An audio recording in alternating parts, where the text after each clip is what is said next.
nom du Père, du Fils et du Saint-Esprit, ainsi soit-il. Venez, Esprit Saint, remplissez le cœur de vos fidèles, et mettez en eux le feu de votre amour. Oui, votre Esprit, Seigneur, se fera une création nouvelle. Et vous révélerez la face de la terre. Prions, ô Dieu, qui avez instruit le cœur de vos fidèles par la lumière du Saint-Esprit. Donnez-nous par ce même Esprit de comprendre et d'aimer ce qui est bien, et de jouir sans cesse cette divine consolation par le même Jésus-Christ notre Seigneur. Ainsi soit-il. Je vous salue Marie, pleine de grâce, le Seigneur est avec vous. Vous êtes bénie entre toutes les femmes, et Jésus, le fruit de vos entrailles, est béni. Sainte Marie, Mère de Dieu, priez pour nous pauvres pécheurs, maintenant et à l'heure de notre mort, ainsi soit-il. Nos saints anges gardiens, Veillez sur nous, Saint Pédis, priez pour nous, Saint Joseph, priez pour nous, Saint Thomas d'Aquin, priez pour nous, Saint Ignace de Loyola, priez pour nous. du Père, du Fils et du Saint-Esprit, ainsi soit-il.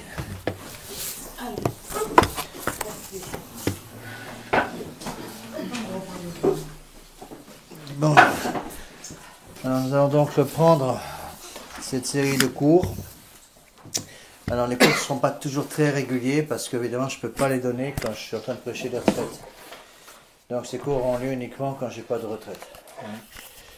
Alors en plus, donc on a encore 2 retraites au mois de septembre, une retraite en octobre, et une retraite supplémentaire que je rajoute pour les ménages, hommes et femmes, ou les gens qui veulent venir.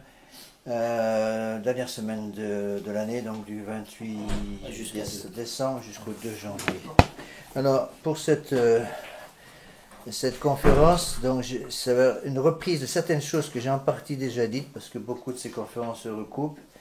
Donc c'est la lettre numéro 29, l'évolution de notre jeunesse. Je suis parti d'un texte qui est très beau, très bon, et qui n'est pas de moi, je dis tout de suite, c'est un texte qui a été écrit par l'abbé de Lagneau.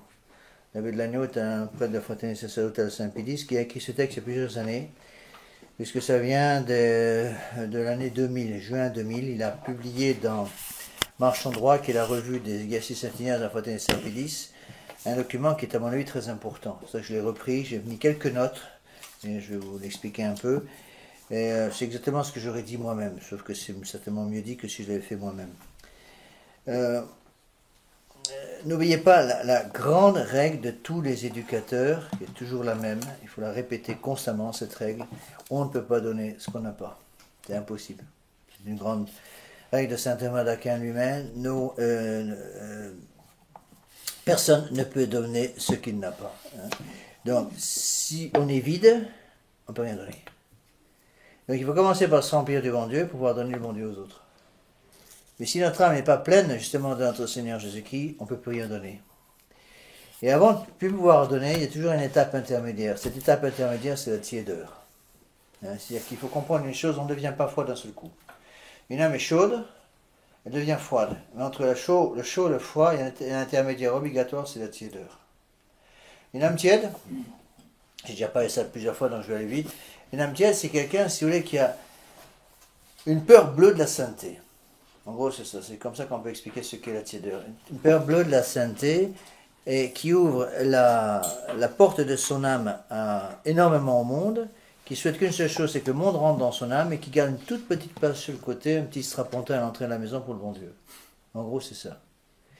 Et si la fraternité sacerdotale Saint-Pédis actuellement en est où elle en est actuellement, c'est-à-dire pratiquement au bord de l'acceptation par Rome,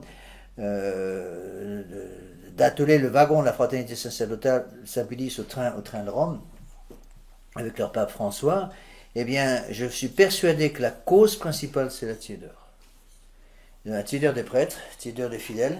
Pourquoi? Parce qu'ils ne veulent pas être trop exigeants. J'ai eu des tas de problèmes quand j'étais dans la fraternité sacerdotale Saint-Pédis, j'ai commetté pendant 35 ans, je l'ai déjà dit souvent, avec des tas de jeunes, surtout des jeunes, mais aussi des parents, qui me disaient tout le temps: il ne faut pas trop en demander, il ne faut pas être trop exigeant, soyez pas un janséniste. Quand j'étais dans le nord de la France, on m'avait surnommé le taliban de la tradition. Bon, moi j'étais très fier, hein, mais les gens ne disaient pas dans le bon sens. Et c'est ça qu'il faut arriver à comprendre. L'introduction commence par l'introduction, donc à la page 1 de cette lettre numéro 29, l'évolution de notre jeunesse. Bon. Donc, beaucoup de catholiques de la tradition pensaient qu'en gardant la messe traditionnelle, en faisant des sacrifices pour mettre leurs enfants dans de bonnes écoles, leur devoir était accompli, donc l'avenir chrétien de leurs enfants était assuré. En gros, si vous voulez, beaucoup de gens d'aujourd'hui, je ne dis pas que c'est le cas pour vous, mais c'est comme ça en général, beaucoup de gens d'aujourd'hui voudraient, dans une espèce de rêve, être encore au Moyen-Âge. Moi aussi, j'aimerais bien être au Moyen-Âge. Bon, d'avoir Saint-Louis comme président de la République, ça doit être quand même nettement mieux que d'avoir Hollande. Bon, ou comme roi de France, c'est nettement mieux que d'avoir Hollande, c'est certain. Mais on n'est plus malheureusement au Moyen-Âge. Donc ce qu'il faut que vous compreniez tous, c'est que des choses qui étaient suffisantes au Moyen-Âge ne sont plus suffisantes aujourd'hui. Au Moyen-Âge chrétien, au XIIIe siècle par exemple, qui est le plus haut degré de science religieuse qu'on n'ait jamais atteint dans le monde moderne, dans le monde actuel, au Moyen-Âge, tout était imprégné de christianisme. Donc, comme il y avait des églises partout, il y avait des monastères partout, il y avait des prêtres partout, il était relativement facile de conserver l'état de grâce. Et je vous l'ai déjà dit souvent, je vais répéter certaines choses que j'ai déjà dites, mais il faut bien faire pénétrer tout ça, il faut répéter constamment les mêmes choses. Il y a une thèse qui est très belle, qui dit que dans le Moyen-Âge chrétien, au cours du Moyen-Âge chrétien, vraisemblablement la majorité des gens se sauvaient. Et je veux bien croire que c'est vrai. C'est certainement exact parce que justement, tout autour des âmes favorisait leur épanouissement. Alors qu'au contraire, aujourd'hui, tout autour des âmes favorise la sclérose de ces âmes. Et donc, on a une situation complètement différente. Ça veut donc dire quoi? Ça veut donc dire que ce qui était suffisant au Moyen-Âge, peut-être pour sauver une âme, pour maintenir une âme à peu près au niveau, n'est plus suffisant aujourd'hui. Au Moyen-Âge chrétien, autant de saint Thomas d'Aquin, autant de Saint-Louis, roi de France, autant de saint François, de saint Dominique, il est évident que, je crois, qu'on peut vraiment le dire, qu'un honnête minimum suffisait pour sauver son âme. Par exemple, la confession une fois par mois, et puis la messe le dimanche et le chapelet tous les jours, puis prière du matin, prière du soir. Mais aujourd'hui, je pense que c'est plus assez. C'est plus assez parce qu'on n'est plus dans la même situation, on est en guerre. Et donc les armes qui peuvent être suffisantes pour protéger un pays en période de paix deviennent insuffisantes pour protéger le même pays en période de guerre. Et donc actuellement on ne peut plus s'arrêter à ces choses-là. Il faut dépasser ce niveau-là.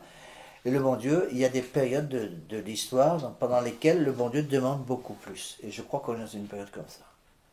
On peut même aller un peu plus loin que ça. Il y a des périodes dans lesquelles le bon Dieu demande l'héroïsme. Il y en a plein dedans. Prenez l'exemple, par exemple, l'exemple des martyrs des premiers siècles, des grandes persécutions, depuis 67 à 313, il y a eu 10 grandes persécutions. Le bon Dieu, pendant ces périodes de persécution, demandait l'héroïsme, c'est absolument évident. Quand quelqu'un était pris comme catholique, c'était les lions tout de suite, il n'y a pas de discussion. Mais aujourd'hui, on est dans une période complètement différente, et je crois que ce qui nous guette tous, c'est justement la tiédeur. Comme, expliquons ça comme ça, comme, si vous voulez, la civilisation moderne, une civilisation qui est devenue complètement froide. Bon. Au royaume des aveugles, les borgneux sont rois. Donc, si j'explique comme ça, imaginez une civilisation qui n'existe pratiquement plus, il n'y a plus de civilisation aujourd'hui, une froideur complète. Un tiède là-dedans, il est le roi. Parce qu'il est nettement plus chaud, évidemment, que celui qui est froid. Par contre, on mettait la civilisation au XIIIe siècle. La civilisation était brûlante de charité du bon Dieu. Un tiède est largement en dessous. Oui. Et donc, il faut faire attention, ne pas oublier ça en disant, voilà, moi je suis tiède, donc je suis au-dessus de la masse. C'est vrai qu'un tiède aujourd'hui est au-dessus de la masse qui est froide. Mais justement, un tiède qui a reçu davantage que les autres parce qu'il a la foi catholique et la marque du sacrement de baptême en son âme, doit donner plus. Et donc c'est complètement faux de se dire j'ai un petit minimum, je suis au-dessus de la masse, donc ça suffit largement. Non, ça ne suffit pas largement, parce que le bon Dieu justement nous a placés dans un temps où il faut donner tout nous-mêmes. Donc il faut de l'héroïsme. On peut dire ça d'une autre façon, le libéralisme n'apparaît pas chez les enfants, la tiédeur n'apparaît pas chez les enfants sans que les parents aient ouvert la porte à cette tiédeur. C'est toujours comme ça, ce sera comme ça jusqu'à la fin des temps. C'est parce que les parents n'ont pas fait leur travail suffisamment correctement que, en général, on voit une différence de niveau entre le niveau des parents et le niveau des enfants. À chaque fois, on descend. À chaque génération qui se rajoute, on descend d'un degré. Très souvent. Donc, si les parents sont fervents, les enfants seront bons catholiques. Si les parents sont bons catholiques, les enfants seront tièdes. Si les parents sont tièdes, les enfants deviendront des athées. Et c'est exactement ce qui se passe actuellement. Donc, le bon Dieu, aujourd'hui, demande l'héroïsme. Donc, il faut, je crois, trois choses pour bien enrayer ce phénomène. Il faut trois choses. Il faut la douceur, la force et les convictions. Bon. Douceur et force. Pourquoi? Rappelez-vous que la force et la douceur, d'accord, sont des vertus qu'on appelle des vertus morales. Ce sont des vertus, ce ne sont pas des vertus, je veux dire, ce sont des vertus, ce ne sont pas des vertus théologales qui peuvent augmenter à l'infini. Ce sont des vertus morales, donc ils se placent toujours entre deux excès. J'ai souvent expliqué ça. Et donc il faut les deux choses. La douceur seule, sans la force, va entraîner une certaine nonchalance, je dirais. Une ouverture à des tas de dégâts. Au contraire, la force sans la douceur va entraîner d'autres catastrophes. Certains esprits jansénistes, par exemple. Donc il faut les deux. Donc il faut à la fois la douceur, ici pour ne pas tomber dans l'excès de force, et il faut la force pour ne pas tomber dans un excès de douceur. Donc il faut douceur plus force, plus les convictions. Donc si vous avez simplement la douceur, ça ne va pas. Si vous avez simplement la force, ça ne va pas. Si vous avez simplement la force et la douceur, ça ne va toujours pas. Il faut la force, la douceur et les convictions. Et les convictions se donnent comment? Les convictions se donnent par la transmission de convictions qui viennent des parents qui passent aux enfants. Donc si les parents ne sont pas capables de transmettre ces convictions, eh bien, les enfants vont se retrouver sans conviction. Et une personne qui se retrouve sans conviction aujourd'hui tombe immédiatement dans la tiédeur, et la tiédeur mène à l'apostasie. Donc il faut absolument comprendre cela. Ça veut dire quoi? Comment est-ce qu'on va obtenir justement ces trois choses? Donc douceur. Douceur, c'est, si vous voulez, ce qui va donner c'est en quelque sorte l'huile dans les rouages, la goutte d'huile dans le rouage. D'accord? La force, ça c'est l'irascible, c'est-à-dire le combat contre l'ennemi, et il faut aussi les convictions pour que l'intelligence soit toujours tournée vers le vrai.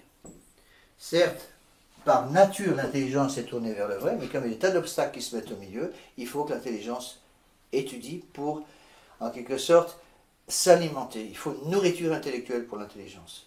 Malheur à celui qui nourrit plus son intelligence. On nourrit l'intelligence justement par les convictions de la vérité, donc l'étude. Ainsi, si vous voulez, on peut dire trois choses sont nécessaires: douceur, force et conviction. On peut dire douceur, force et étude. Alors, comment vont s'obtenir ces choses? Donc, les convictions viennent par l'étude, et bien sûr la grâce du bon Dieu, et la douceur et la force vont venir par l'usage des sacrements, surtout le sacrement de pénitence, le sacrement de la Sainte Eucharistie. On a besoin de la pénitence, on a besoin de la Sainte Eucharistie pour arriver à tenir le coup aujourd'hui, sinon on s'écrase. On est écrasé plus exactement par le monde autour de nous. Encore une fois, parce qu'on vit dans un siècle où si on ne devient pas des héros, on devient des nuls. On n'a pas le choix. C'est ou tout ou rien. C'est la loi du tout ou rien. Et ça, il faut absolument arriver à le comprendre. Malheureusement, la plupart des fidèles refusent catégoriquement ces choses-là. Dès que j'essayais d'expliquer ça, quand j'étais dans la fraternité, je me heurtais à l'opposition systématique de certains parents. Pas tous, mais de certains parents. En gros, qui me disaient toujours, vous en demandez beaucoup trop. Vous voyez le mal partout. Vous prêchez comme si nous étions tous des religieux. Les jeunes avaient une autre expression qui sortait tout le temps. J'ai entendu je ne sais pas combien de fois, nous ne sommes pas des catholiques coincés. Voilà.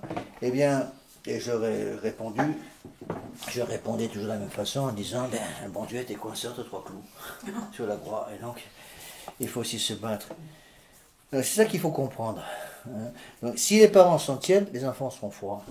S'il n'y a pas la douceur, la force et la conviction, qui doivent être véhiculées par l'étude, la prière et les sacrements, surtout la confession et communion, il nous manquera quelque chose qu'on ne sera plus capable de donner à nos enfants. Alors, on voit un petit peu le texte maintenant de l'abbé de Lannion, qui est excellent. Alors, je vais vous le lire, le commenter en même temps. Vraiment, je l'aurais écrit moi-même de la même façon, peut-être avec moins de style, parce qu'il a un style meilleur que le mien. Voilà ce que dit donc l'abbé de Lannion. Force nous est de constater qu'il n'en est pas ainsi. C'est-à-dire qu'il n'est pas suffisant pour garder la foi catholique aujourd'hui, d'avoir simplement la messe traditionnelle, en faisant quelques sacrifices pour mettre les enfants dans de bonnes écoles. Ça ne suffit plus. Bon. Surtout, d'autant plus que l'esprit de combat a disparu. Pourquoi l'esprit de combat a-t-il disparu dans les âmes de beaucoup de jeunes? C'est parce qu'ils n'ont plus à faire les sacrifices de nos anciens. Alors, je me rappelle les tout débuts, quand j'étais tout jeune prêtre dans la fraternité Saint-Pédis, aux années 79, 80, 81, il fallait voir ce qu'on demandait aux fidèles. Il n'y en avait pas de chapelle, pas de prieuré, rien du tout.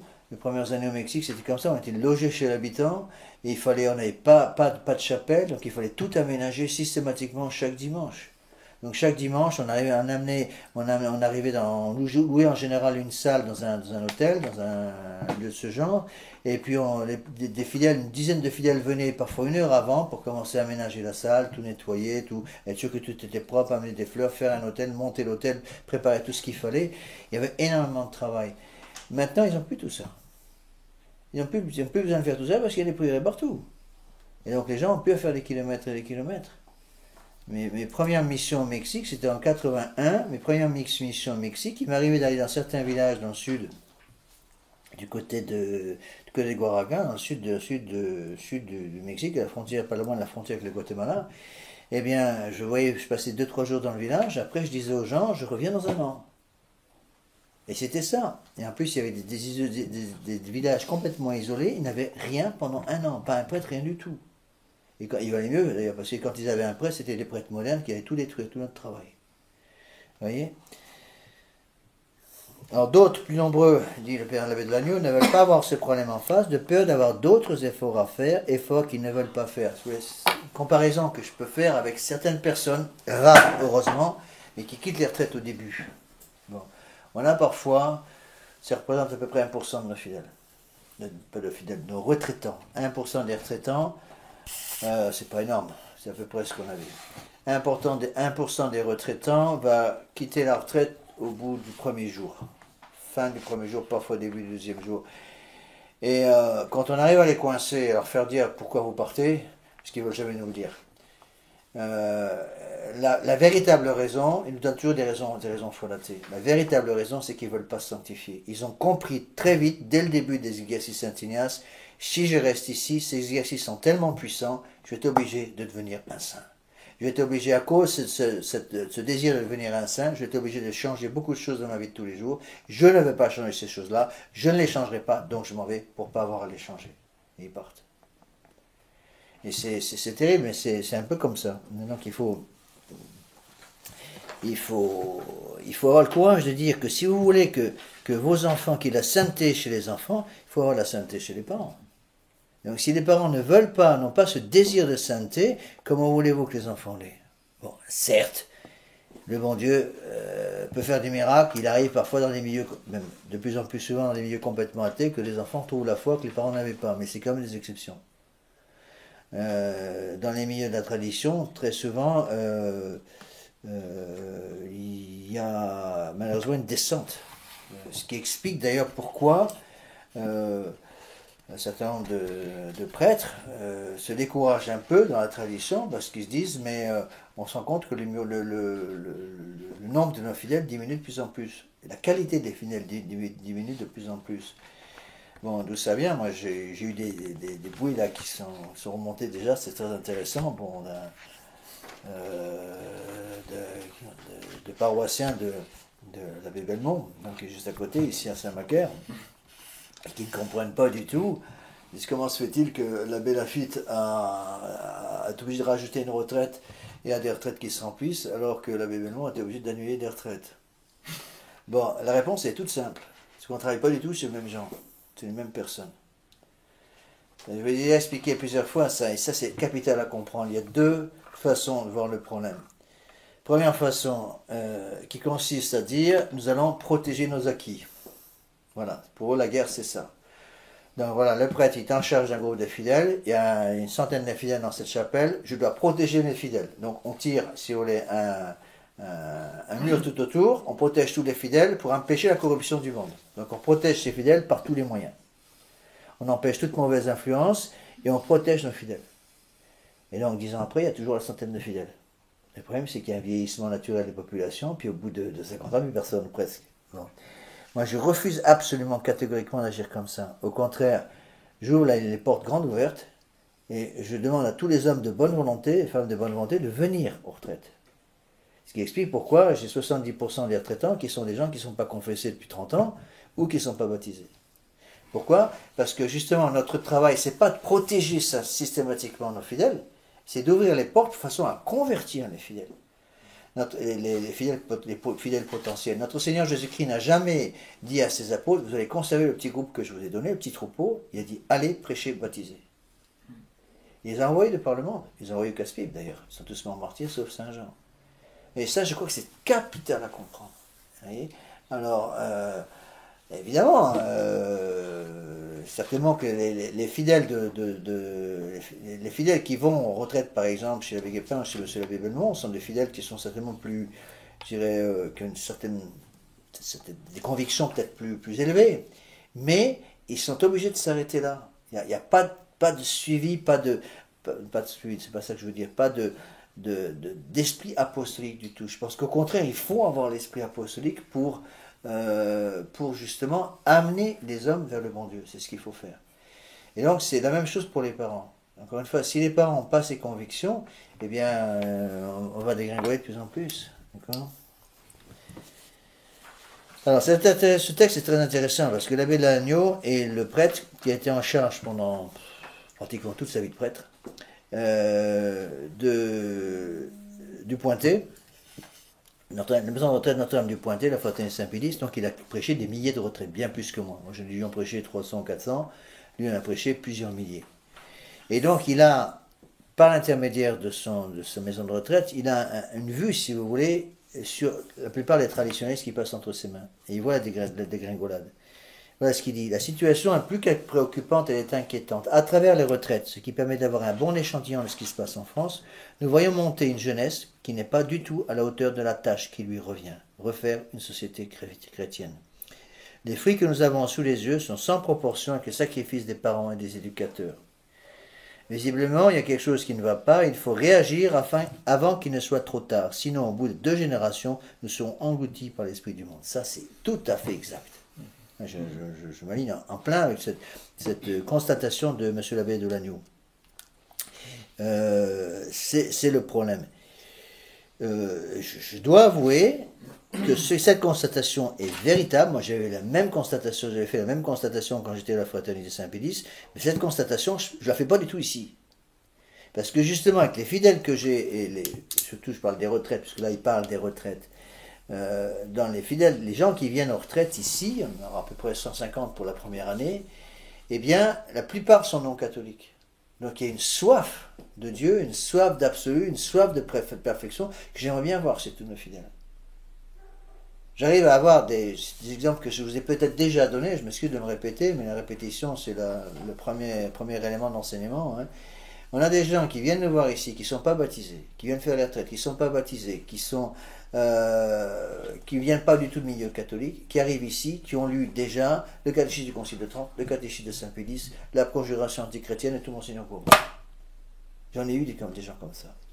Bon, moi je leur disais toujours quand je les voyais pour la première fois au début des retraites, je leur disais, mais attendez, vous en savez plus que la plupart de mes fidèles. Vous voyez? Pourquoi? Parce qu'ils cherchent le vrai. Ils cherchent le vrai et il y a si vous voulez, une soif de perfection. Et c'est ça qu'il faut donner à nos fidèles. Une soif de perfection, c'est ça qu'il faut donner à nos fidèles. Et vraiment, on peut se demander, je me pose toujours la question de plus en plus, mais comment ces gens-là sont-ils arrivés ici? Comment ces gens-là sont-ils arrivés ici? Je vous dis, on a eu une musulmane qui est venue faire la retraite il y a 15 jours, on a eu plusieurs non-catholiques qui sont venus faire la retraite. J'ai encore baptisé hier une adulte, bon, qui avait fait la retraite avant, parce que pratiquement maintenant, j'ai pris comme règle de ne plus baptiser d'adultes qui n'ont pas fait la retraite avant. Sauf cas particulier très connu. Justement pour pas précaution. Et il faut avoir absolument cet esprit apostolique qui est l'esprit de notre Seigneur Jésus-Christ. En gros, si vous voulez, on se retrouve dans la situation dans laquelle étaient les apôtres quand ils ont été envoyés en mission. Voilà. Donc, la solution n'est absolument pas, et certainement pas, de recréer des prêtres des années 60, sauf qui peut, mais de créer des apôtres. De revenir au niveau de charité des apôtres, qui étaient envoyés par notre Seigneur après la Pentecôte, aller prêcher et baptiser. Celui qui croira sera baptisé, sera sauvé, celui qui ne croira pas sera condamné. Voilà ce qu'a dit notre Seigneur. Et donc, c'est tout un état d'esprit. Et l'état d'esprit de la fraternité, même quand j'y étais, l'état d'esprit de la fraternité est tout à fait différent. L'état d'esprit de la fraternité, c'était refaisons les prêtres des années 60. Et ça, c'est ridicule. N'oubliez pas que les prêtres des années 60, on n'arrête pas de nous parler des années 60. Bon. Les prêtres des années 60, ils avaient tous la soutane, au début des années 60. Ils disaient tous la messe traditionnelle. Ils avaient tous comme catéchisme plus ou moins catholique, comme le catéchisme de Gaspari, le catéchisme de Saint-Pédis. Bon. Ils disaient tous la messe traditionnelle, ils utilisaient encore tous le rituel traditionnel de l'Église, au début des années 60. Bon. La question qui se pose est la suivante: comment se fait-il que ces prêtres, au moment où la nouvelle messe est arrivée, pratiquement tous, à peu de choses près, ont pris la nouvelle messe sans coup férir? Comment se fait-il que quand les évêques des années 60, du milieu des années 60, même avant Vatican II, ça avait commencé, on dit à leurs prêtres, vous n'êtes plus obligés d'avoir de garder la soutane tout le temps, comment se fait-il que les prêtres aient enlevé la soutane du jour au lendemain? Bon, la réponse est toute simple: il manquait des convictions. Il y avait peut-être la force et la douceur et plus de convictions. Il manquait de convictions et il manquait surtout d'amour pour leur soutane, d'amour pour leur messe, d'amour pour la doctrine. Et à ce moment-là, donc il y avait déjà, ça qu'il faut bien comprendre, il y avait déjà une corruption qui était dans l'arbre était déjà pourri. Évidemment, lorsque l'ouragan de Vatican II est arrivé, tout a été emporté. C'est parce qu'il faut bien expliquer, bien comprendre, c'est que tout a été apporté avec Vatican II parce que l'arbre était déjà pourri. Et si l'arbre n'avait pas été pourri avant, c'est-à-dire si l'arbre était un chêne vigoureux, avait été un chêne vigoureux, il n'y a rien qui bougeait. Il y aurait peut-être eu quelques branches cassées, mais ça s'arrêtait là. Et c'est pas ce qui s'est passé du tout. Pourquoi? Parce que, justement, il y avait un manque de conviction qui était rentré dans les mœurs, un espèce d'état de tiédeur qui était rentré, qui s'était installé dans les âmes, ce qui fait que tout est parti en lambeaux. Et c'est terrible, parce que quand on parle, moi je me rappelle plusieurs fois d'une discussion avec des prêtres de la fraternité, quand j'étais dans la fraternité, eh bien c'était terrible de voir que beaucoup c'était leur but, refaire des prêtres des années 60. Mais les prêtres des années 60, ce sont ceux qui ont provoqué la catastrophe de Vatican II. Ceux qui ont tout lâché au moment de Vatican II c'est 64, 62, 65, qui ont tout lâché et qui ont permis justement la destruction quasi complète, on peut dire, du catholicisme, au moins en Europe. Et donc ça, il faut le comprendre. Et ce que dit la vérité de l'agneau, il faut réagir avant qu'il ne soit trop tard, sinon au bout de 2 générations, nous serons engloutis par l'esprit du monde. Alors, rappelez-vous ce que nous disait Monseigneur, j'ai souvent cité cet exemple. Monseigneur Lefebvre nous disait: n'oubliez pas que vous avez reçu le libéralisme, nous disait-il au début de ma formation en 1974, vous avez reçu le libéralisme avec le lait de votre mère. C'est ce qu'il nous disait. Ça veut bien dire ce que ça veut dire. C'est que le libéralisme est partout, absolument partout. Et donc il faut former justement, il faut pousser à la perfection, pour pousser à beaucoup de choses.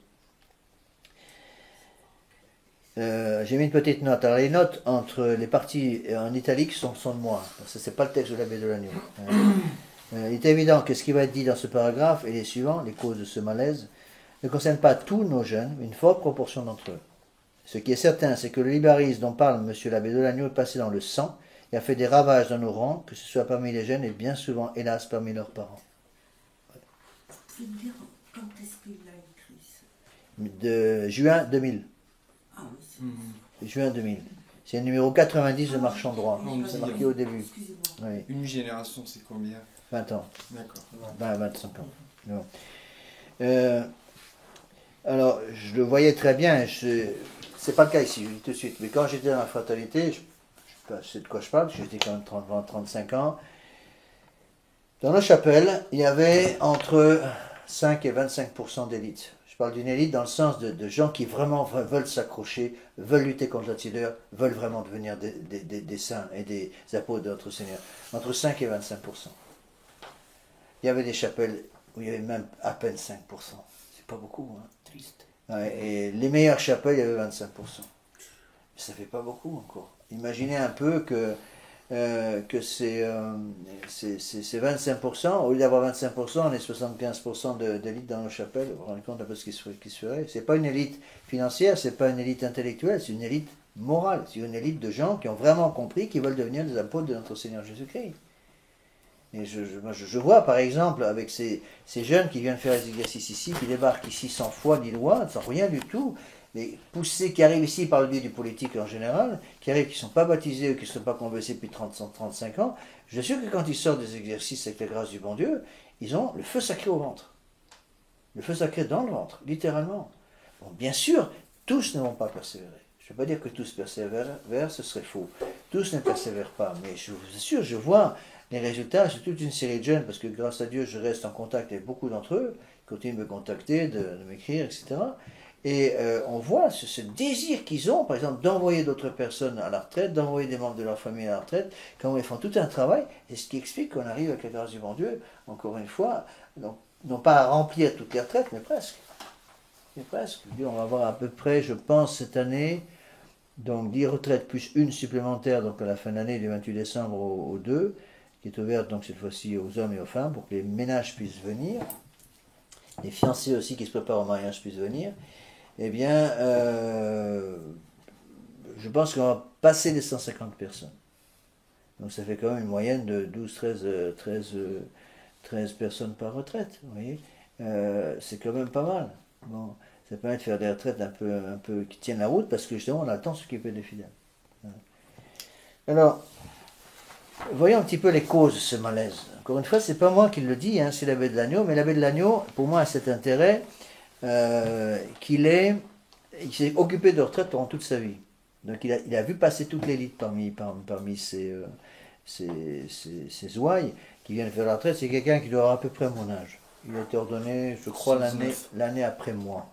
Non, il n'est pas dans mon année. Moi, je suis 79, il a dû être ordonné en 80. 80 ou 81, je n'ai pas le temps de vérifier. Donc c'est quelqu'un qui a une grosse expérience dans ce domaine, bien plus que moi. Ce que l'on constate, dit-il en bas de la page 1, de plus en plus dans ces jeunes de 18 à 30 ans, c'est d'abord par rapport à la crise de la société et de l'Église une ignorance profonde. Non pas qu'on ne les ait pas enseignés, mais par manque d'intérêt de leur part. Ils sont protégés et suivent dans les grandes lignes les orientations de leurs parents, mais ils sont incapables d'expliquer profondément pourquoi, concernant la nouvelle messe, les erreurs de concile, le mondialisme, etc. En fait, ils n'ont pas eu le déclic au haut de la page 2, qui donne le goût d'étudier par soi-même et de se former.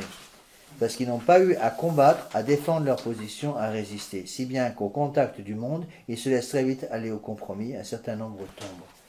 Vous voyez, c'est une comparaison qu'on peut donner, c'est un pays qui est resté en paix pendant beaucoup trop longtemps. Et donc, l'armée, les soldats de l'armée, n'ayant plus à se battre, sont tombés dans cette certaine nonchalance. Et ça, je l'ai vu très clairement aux États-Unis. C'est un des problèmes qu'il y avait aux États-Unis, où les Américains sont très, très doués pour provoquer des guerres dans le monde entier, mais ils ne provoquent jamais chez eux, directement en tout cas. Et donc ils ont mis la pagaille dans le monde entier, mais ils n'ont jamais eu de guerre chez eux. Depuis la guerre de sécession, plus rien. Et ça se sent très bien. Vous voyez ? Alors il faut actuellement bien comprendre ces choses-là et lutter. Pourquoi ? Parce que un soldat qui reste en temps de paix pendant trop longtemps va perdre le désir de se battre. Il va s'installer dans une espèce de tiédeur, justement, de petits conformes d'aujourd'hui. Et il ne va plus avoir ce désir de se battre. Il va vouloir garder cette paix. Et la première occasion, il va essayer d'éviter le combat pour garder la paix. Et c'est ça qui mène au libéralisme et à la tiédeur. Donc, ils n'ont plus à se battre. Et je vois très bien la différence entre les premières années autour des années 70, 80, il fallait se battre pour conserver la foi, se battre pour la messe, se battre pour tout, et aujourd'hui, où pour beaucoup de fidèles, tout leur tombe tout cuit dans le bec. Bon. Alors, je dois tout de suite préciser que ce n'est pas le cas dans ma chapelle. Maintenant que j'ai quitté la fraternité, dans la mouvance Non Unacum. Pourquoi ? Parce que dans la mouvance Non Unacum, on se retrouve actuellement dans la même situation dans laquelle étaient les prêtres et les paroissiens autour des années 70-80 en France, par rapport à dans l'église dans si vous voulez, le sursaut des catholiques des années 70 et 80 qui ont eu se battre pour conserver leur foi. On est un peu dans la même situation. Donc on trouve beaucoup de plus de ferveur chez nos fidèles. Dans le milieu, c'est les vacantistes, le milieu non nakum, justement à cause de ça. Et je le vois parce que j'ai parfois des retraites où mon Dieu a permis ça, ça m'a énormément aidé. La dernière retraite que j'ai donnée ici, il y avait tout sauf du non-catholique. Mais j'avais du catholique qui n'avait jamais pratiqué, du catholique qui avait pratiqué jusqu'à la première communion solennelle et après plus rien. J'avais du Fraternité sacerdotale Saint-Pédis, j'avais Fraternité Saint-Pierre, j'avais Fraternité du Christ-Roi, j'avais quelques traditionalistes qui traînaient au milieu quand même, des mouvements, c'est les vacantistes. J'avais même un paroissien avec Guépin, oui, bon, on a tout. Mais, et on le voit très bien, c'est ça qui est extraordinaire, c'est de voir que tout ce petit monde peut arriver à progresser. Et il faut comprendre que tous ces gens-là étaient venus pour apprendre à se battre, c'était clair. Ils venaient pour se battre. Donc pour eux, la retraite, c'était en quelque sorte un, bon, il y a en français, en anglais, du bootcamp, la partie de l'armée, c'est une espèce d'élite dans l'armée, un terme en militaire, j'arrive pas à le retrouver. Hein? C'est un peu un camp d'entraînement retranché.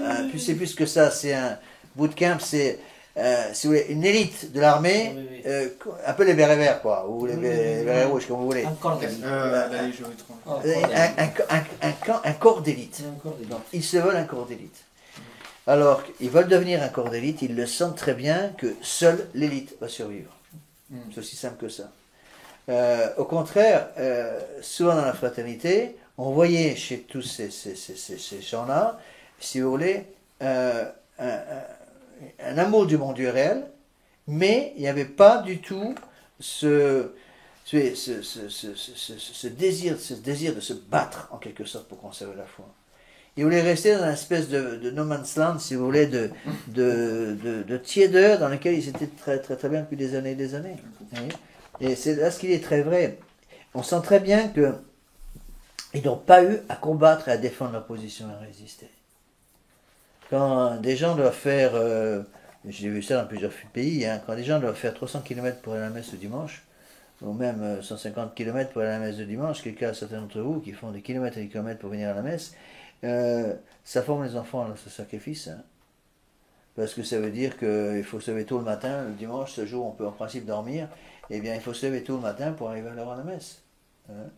Moi j'ai connu des endroits où le dimanche, les parents étaient obligés de mettre leurs enfants encore endormis à 3h du matin dans la voiture, faire 300 km pour avoir la messe, arriver à la messe de la ville, la première messe possible à l'époque où j'étais dans la fraternité, entre autres aux États-Unis, j'ai vu ça, tout simplement parce que la messe était à 8h. Et donc pour l'avoir à 8h, il y a 300 km à faire, il fallait qu'ils partent à 3h du matin. Bon, et c'est un peu ça qu'il faut comprendre. Donc, il ne suffit plus, si vous voulez, pour garder nos jeunes aujourd'hui, garder nos familles dans ce feu sacré, il ne suffit plus d'avoir le minimum. Bon. Il faut apprendre à nos fidèles à se battre, leur demander d'apprendre à se battre. Hein. En quelque sorte, c'est page 2, ils en ont un peu assez d'être à part et voudraient bien être comme tout le monde. Bien sûr, ils réalisent que ce n'est pas possible, et pourtant ils ne veulent pas se démarquer, s'affirmer contre l'esprit du monde. Bon. Ça, c'est très très visible, notamment, peut-être encore plus pour les dames. Au niveau vestimentaire, quand j'ai des jeunes filles qui font la retraite, j'insiste beaucoup là-dessus. D'ailleurs, elles le comprennent très bien, je n'ai même pas à l'expliquer, parce qu'elles le comprennent toutes seules, que la révolution est passée dans les mœurs. Et pour que la révolution puisse atteindre la tête, la révolution passe d'abord dans les façons d'agir. Hein. La révolution passe dans les habitudes de tous les jours, d'abord, pour ensuite monter au cerveau. Et une fois que le cerveau est atteint par le virus révolutionnaire, on ne peut plus rien faire. Et, bon, dans certains cas, c'est l'inverse. Ce que cherche à faire, si vous voulez, le démon, c'est atteindre le cerveau. Corrompre le cerveau. Pour corrompre le cerveau, dans certains cas rares, il arrive à y aller directement, mais en général, il passe par les façons d'agir. Changez votre façon d'agir ou changez votre façon de penser. Donc si le démon met dans la vie des gens de tous les jours, dans la vie de tous les jours des gens, une façon de vivre qui est une façon protestante de vivre, ils vont finir par penser comme les protestants. C'est la formule d'Ernest Hello, si vous ne vivez pas comme vous pensez, un jour vous pensez comme vous vivez. Et c'est exactement ça. Donc, changer la façon d'agir des gens, faire que les gens pensent comme les protestants, et finalement, ils vont, à force d'agir comme des protestants, finir par penser comme des protestants. Bon, des termes un peu plus crus, c'est exactement la même chose qui s'est passé au niveau vestimentaire avec les femmes, dans le monde moderne. C'est-à-dire, pousser les gens, les jeunes filles surtout, à s'habiller comme des prostituées, et en finissant par penser comme des prostituées. Et ça, c'est terrible, parce qu'on le voit maintenant de plus en plus, et c'est pour ça que c'est pratiquement, sans la miracle de la grâce, irrattrapable. Et les gens qui viennent du monde ont compris ces choses-là, ils comprennent ces choses-là. C'est ça qui est extraordinaire. Par contre, je n'arrive pas à expliquer ces choses-là à des gens, par exemple, qui sont passés par le modernisme, dans bien des cas, ou qui sont passés par la fraternité sacerdotale Saint-Pédis, parce qu'ils sont habitués à se laisser aller. Et c'est très significatif de comprendre que le changement très important que Monseigneur Feulé, en tant que supérieur général de la fraternité sacerdotale Saint-Pédis, ce changement que Monseigneur Feulé a introduit dans la fraternité, un changement de cap, où manifestement ils sont prêts à s'aligner avec Rome sans un accord doctrinal élémentaire au début, c'est-à-dire d'abord la même foi, et bien ceci s'est traduit par un changement complet au niveau des tenues dans les chapelles. Et ça, je peux le juger assez bien parce que j'ai des amis dans beaucoup de continents et beaucoup d'amis ont dit la même chose. Monsieur l'abbé, ces 5 dernières années, et maintenant actuellement ça vient de pire en pire, il y a des catastrophes au niveau vestimentaire, on voit des tas de choses qu'on ne voyait pas du tout avant. Il y a des femmes en montant dans la chapelle, des femmes qui ne veulent pas mettre de voile sur la tête à la chapelle, des tas de trucs comme ça qui ne se voyaient pas avant. Vous voyez, et là, il y a un travail à faire pour bien faire comprendre qu'il manquait quelque chose. C'est ce que dit ici l'abbé de Lannion. Ils n'ont pas de conviction personnelle suffisamment forte pour être fermes et résolus dans leur foi. Donc il faut donner cette force à nos enfants. Ils ne sont pas suffisamment fiers d'être catholiques de la tradition. Je trouve cette phrase extrêmement importante. Ils ne sont pas suffisamment fiers des catholiques de la tradition. Ils ont presque honte de ça. Et on le voyait, moi je l'ai vu, je ne sais pas combien de fois, surtout dans la fraternité, en dehors des chapelles, quand on quittait, pendant la semaine, si vous voulez, on s'en rendait bien compte que beaucoup de jeunes filles, par exemple, ou de jeunes hommes, qui étaient impeccables à la messe ce dimanche, dès qu'ils se retrouvaient dans le monde moderne pendant la semaine, changeaient complètement d'habitude, entre autres d'habitude vestimentaire. Et pourquoi? Parce qu'ils avaient, encore une fois, c'est la phrase de l'abbé de Lannion qui est très bonne, parce qu'ils n'étaient pas suffisamment fiers d'être catholiques de la tradition. C'est comme un soldat, si vous voulez, qui, en temps de guerre, garde son drapeau haut et fier, et en temps de paix, finit par mettre son drapeau dans la poche. Et c'est exactement ce qui se passe, parce que ces jeunes filles et ces jeunes hommes, c'était plus flagrant chez les filles, mais chez les hommes, ils ne sont pas plus malins, donc on a les mêmes problèmes. Eh bien, ils allaient souvent, dès qu'ils se trouvaient dans le milieu universitaire, ils nous disaient, monsieur l'abbé, vous comprenez, moi je ne peux pas être dans l'université, montrer du doigt constamment, parce que je suis la seule jeune fille en robe de toute l'université, alors qu'elles sont toutes en jean. Eh bien, ça veut dire quoi? Une jeune fille qui se met en jean dans l'université, ça veut dire quoi? Ça veut dire qu'elle n'a pas compris ce que c'est que le jean. Si elle avait compris ce que c'est que le jean, elle ne se le mettrait jamais. Et donc, une fois qu'on arrive à leur faire comprendre, le jean, c'est un symbole, c'est pas inodin du tout, c'est pour ça que pratiquement toutes les jeunes filles au monde, dans le monde moderne, à peu de choses près, au moins dans les pays dits civilisés, sont en jean, partout, c'est pas pour rien, parce que c'est un symbole. C'est le symbole du MLF. Le MLF, le Mouvement de libération de la femme, a pris ça comme symbole. La femme libérée, c'est la femme libérée, c'est la femme en pantalon. Justement, c'est la même chose, une comparaison avec le prêtre. La première chose qu'a fait, si vous voulez, l'Église moderne, c'est d'enlever la soutane du prêtre. Une fois que la soutane est partie, le reste saute. D'accord? Là, c'est la même chose. C'est pour ça que cette phrase, à mon avis, est très bonne. Donc, ils ne sont pas suffisamment fiers d'être catholiques de la tradition. Ils ne sont pas suffisamment fiers d'avoir eu cette grâce d'être choisis pour y voir clair sur la situation actuelle, pour être le sel de la terre afin d'aider le monde à se relever. Et au lieu d'être apôtres, ils se la vivent et peu à peu entraînés. Et donc au lieu d'être des apôtres pleins de l'esprit de notre Seigneur Jésus-Christ, ils se remplissent l'esprit du monde. Vous voyez? Et C'est très important. Pourtant, c'est enthousiasmant pour des jeunes d'avoir un véritable idéal, une doctrine, une sagesse sûre, une mission. Eh bien non. Il y a des termes très forts, mais ils sont exacts. Hein. La flamme n'a pas été transmise. C'est pas moi, ça, c'est l'abbé de l'agneau, mais c'est exactement ça. La flamme n'a pas été transmise. Donc, c'est le rôle des parents de galvaniser l'énergie de leurs enfants, d'en faire des apôtres. Ils sont nés pour entrer dans un combat merveilleux et nécessaire, refaire la chrétienté. Et cela commence par des bonnes vocations, une bonne famille chrétienne. C'est là l'urgence, et ce travail n'a pas été fait. Hein.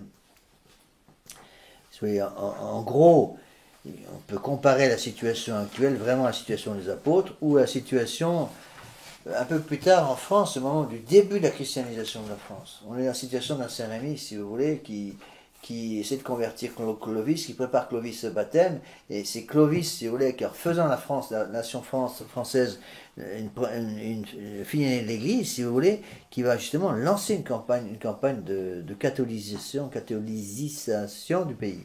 D'accord ? C'est là que voit-on des vocations qui se raréfient, des mariages qui sont de plus en plus boiteux, une éducation de plus en plus improvisée, laxiste, des jeunes qui se laissent vivre, qui veulent profiter de la vie, qui ne s'engagent même plus dans le mariage. Beaucoup vivent dans une certaine immaturité et insouciance de leur avenir. Égoïstes, ils cherchent à profiter de la vie. Et quand je prépare des jeunes au mariage, la première chose que je leur dis, c'est toujours ça, premier cours. Je donne 8 cours en général d'1 heure. Première chose que je leur dis, l'ennemi numéro 1 des mariages, c'est l'égoïsme. Tant que vous serez capable de penser à elle avant de penser à vous, le mariage tiendra. Tant que vous serez capable de penser à lui avant de penser à vous, le mariage tiendra. Le jour où vous commencez à vouloir tirer la couverture à vous et penser à vous-même d'abord, votre petit peu de plaisir, le mariage s'écroule. Et c'est exactement ce qui se passe. C'est ça, il faut impérativement le comprendre. Encore une fois, on n'est plus au temps de chrétienté, malheureusement. On est dans une époque d'apostasie complète. Et donc il faut réagir. Et au Moyen-Âge, les armées étaient représentées par des drapeaux, par des étendards. Bon. Et maintenant, il faut que les catholiques aient un étendard. Et l'étendard du catholique dans le monde moderne, c'est son habillement. C'est son habillement. Ça, je maintiens que c'est certainement quelque chose d'extrêmement important. C'est pas le plus important, mais c'est excessivement important. Encore une fois, regardez par vous-même ce qui s'est passé quand les prêtres ont enlevé leur soutane en France. Années 60, début des années 60, les prêtres ont enlevé la soutane. Qu'est-ce qui s'est passé à ce moment-là ? On dit que c'est un détail, on dit que la soutane ne fait pas de moine. Mais regardez ce qui s'est passé quand les prêtres ont enlevé la soutane. Le démon a obtenu un changement dans l'action, dans la façon de vivre, s'est monté à la tête tout de suite. Donc, ils ont enlevé la soutane. Les prêtres ont dit, la soutane, c'est pas très important, l'habit ne fait pas le moine. Et qu'est-ce qui s'est passé ? Tout de suite, c'est monté à l'intelligence, et qu'est-ce qu'on dit, ces jeunes prêtres sans soutane ? Ils ont dit, mais maintenant qu'on est sans soutane, on est comme les autres. Donc, puisqu'on est comme les autres, il faut vivre comme les autres. Donc, deuxième chose qui saute, évidemment, c'est votre chasteté. Après, on va faire sauter votre chasteté, pauvreté, chasteté, obéissance. Et ça prend toutes les catastrophes qu'on a vues immédiatement après. D'où l'importance de la soutane. La soutane, c'est un drapeau pour les prêtres. Hein. C'est pareil pour le monde moderne, dans le monde moderne pour les jeunes catholiques. Les jeunes catholiques, donc, pouvoir marquer le coup, justement, dans le monde moderne, par son comportement extérieur, par sa façon de s'habiller, entre autres, de bien marquer, je ne suis pas comme vous, je refuse ça. Une jeune fille, moi j'ai remarqué, parce que j'ai quand même connu quelques personnes qui, dans les universités modernes, avaient le courage de s'habiller comme fille catholique. Au niveau des jeunes filles, c'est chapeau, hein, c'était pas facile, parce qu'il y avait des universités de 2000-3000 élèves, il y avait une fille en jupe. J'ai connu une comme ça, à Lille. Une jeune fille en jupe dans toute l'université de Lille 3, ou Lille 2, je ne sais plus ce que c'était. Non, une seule.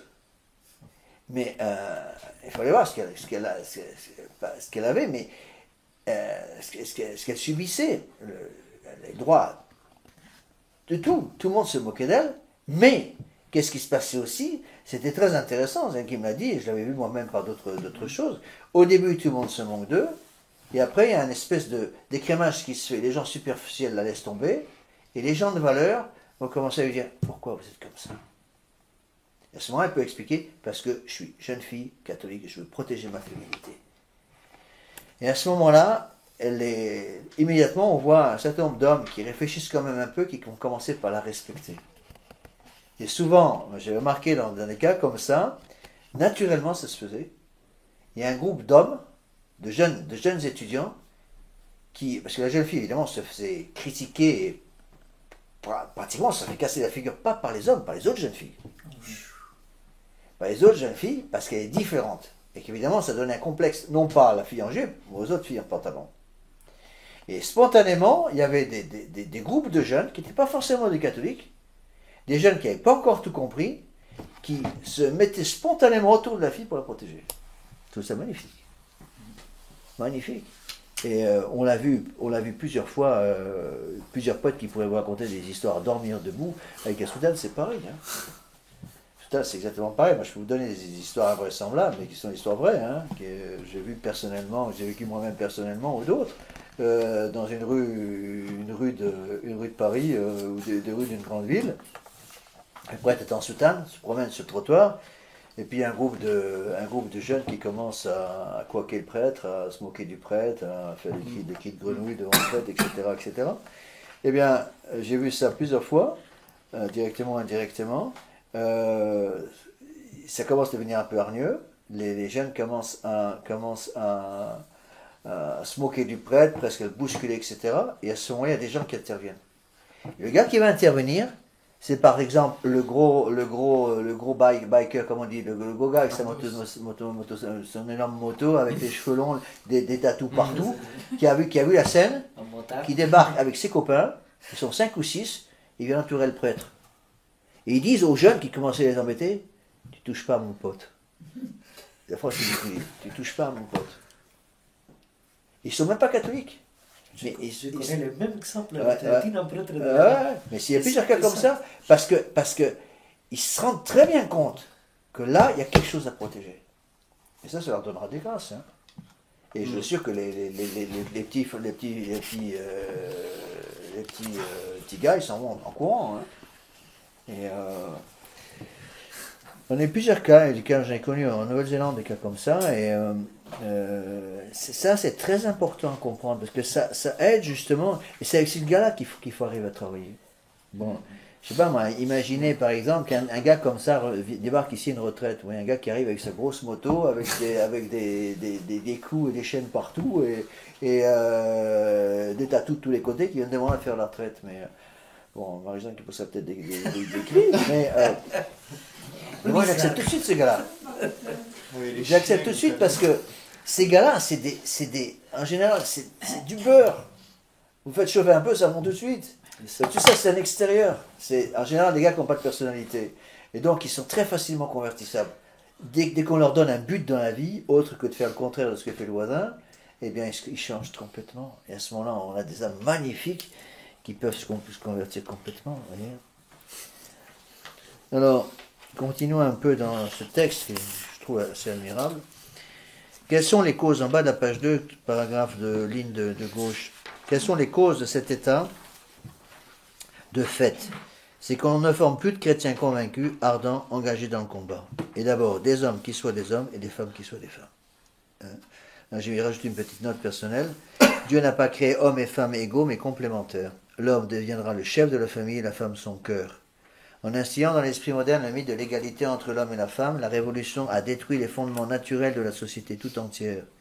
Il nous faut donc des hommes qui pensent et agissent comme des hommes, et des femmes qui pensent et agissent comme des femmes. Il y a des hommes qui agissent en utilisant d'abord leur cerveau, puis leur cœur, et des femmes qui agissent en utilisant d'abord leur cœur, puis leur cerveau.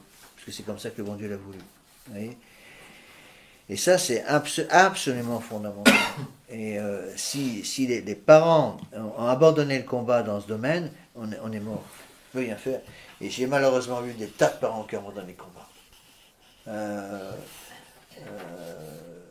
Par exemple, au niveau vestimentaire. Très souvent, c'est des choses extrêmement fréquentes. Je dis la fraternité, c'était partout.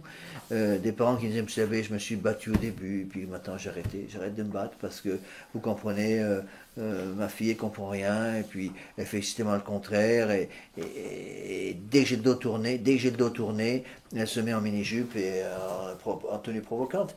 Et à ce moment, on est obligé de leur dire, mais madame, monsieur, ça veut dire que vous n'avez pas transmis la foi catholique à vos enfants. Et si une femme a compris par la foi catholique qu'elle a un devoir de se protéger, de protéger les gens qui la regardent, et pas être une occasion de scandale pour les gens, eh bien, si elles ne sont pas comme ça, c'est parce que les parents n'ont pas transmis encore leur foi. Vous voyez. Et là, encore une fois, je le vois tous les jours. Hein. J'ai connu, j'ai un cadre très précis dans la tête, là, une personne qui est venue ici en retraite en petit pantalon moulant. Hein. Je lui ai dit au début de la retraite, écoutez, vous devriez vous mettre en jupe parce que sinon vous n'allez pas être à l'aise. Bon, on l'a fait. Et puis, maintenant c'est fini. Hein. Je suis pratiquement sûr qu'elles ne sont plus en jupe du tout. Elles rentrent, elles ont compris, elles cassent beaucoup de choses. Ça entraîne pour elles des sacrifices énormes. Parce qu'elles rentrent chez elles et elles veulent complètement changer. Moi, j'ai un cas très précis. Je vous donne un exemple pour vous expliquer ce qui se passe. Un cas d'une jeune fille qui avait fait une très bonne retraite et donc était assez superficielle avant de rentrer, un peu fleur bleue. Et elle a fait une très bonne retraite, elle rentre chez elle avec plusieurs frères et sœurs, une famille traditionnaliste BCBG, hein, bon chic, bon genre. Bon, elle rentre chez elle et les parents ont tout de suite vu un changement vestimentaire immédiat. La fille a changé de façon de s'habiller du jour au lendemain. Bon. Et les parents, au lieu d'encourager la fille, ont commencé à se moquer d'elle. Ça va pas, non, tu vas pas t'habiller comme une bonne sœur. Là où ça a explosé, c'est que cette jeune fille, tous les samedis, était habituée à sortir avec ses frères. Elle sortait en boîte de nuit, elle avait 18 ans, hein, elle sortait en boîte de nuit avec ses frères, elle allait faire la bringue jusqu'à minuit ou 1h du matin tous les vendredis soirs, tous les samedis soirs. Elle a arrêté net. Le samedi suivant la retraite, ses frères sont venus la voir en disant, bon, on sort ce soir, tu viens avec nous. Et non, j'y vais pas. Ça va pas, donc qu'est-ce qu'il te prend? Je refuse d'y aller parce que j'ai pas l'intention de perdre mon âme. Les parents, furieux, au lieu de se réjouir de voir que leur fille avait compris cela, furieux. Et pourquoi ils sont furieux? C'est ça qu'il faut que vous compreniez. Ils sont furieux parce que c'est pour eux un reproche vivant. Ils savent très bien que la fille a raison. Mais ils se disent, si j'accepte que ma fille devienne comme ça, je vais avoir un aiguillon dans ma chair qui va tourner, qui va comme une vis dans ma chair, qui va me mordre de plus en plus pour m'obliger à changer. Je vais devoir me convertir complètement moi aussi. Et ça, pas question. Ils refusent. Et j'ai eu des cas de jeunes filles qui ont dû quitter leur famille. Quitter leur famille parce qu'elles ne pouvaient plus, littéralement mises à pied par leurs parents, des parents catholiques dans la tradition, hein, qui leur disaient, si tu ne reviens pas comme tu étais avant, eh bien tu quittes la maison. Ils sont partis. J'ai vu des trucs comme ça. Et pas dans les milieux, c'est des vacantiers, je précise, mais dans d'autres milieux, oui, les milieux de la tradition, c'est un peu. Les milieux, par exemple, Fraternité Saint-Pierre, Fraternité Saint-Pédis, maintenant c'est pareil, hein, Fraternité Saint-Pédis, Fraternité Saint-Pierre, Fraternité Christ-Roi, c'est comme ça. Hein. Alors, l'évolution chez nos jeunes gens, page 2. Parmi les jeunes gens, on rencontre beaucoup de... Donc on a vu d'abord les jeunes filles. On avait donné beaucoup d'exemples avec les jeunes filles, mais là on peut voir aussi avec les jeunes gens. Hein, après on reviendra aux jeunes filles. Parmi les jeunes gens, on rencontre beaucoup de mollesse et de laisser-aller. Bien souvent, ils sont encore esclaves de leur passion. Comment peuvent-ils avoir une force de caractère et de la prudence s'ils ne sont pas maîtres d'eux-mêmes? La pureté est une ascèse, elle demande un combat persévérant, une force intérieure, et c'est dès l'adolescence qu'on la travaille. Bon. Donc, se laisser aller, encore une fois, pour les jeunes, cette fois-ci pour les hommes, se traduit par un laisser-aller vestimentaire. Ça, on le voit tout de suite. Cette espèce d'invasion, si vous voulez, dans la garde-robe du jeune homme moderne, l'invasion de toutes les tenues de sport. Les tenues sportives passent maintenant partout. Alors, ça sera le t-shirt qu'on utilise sur une piste de sport, une piste de course, très bien.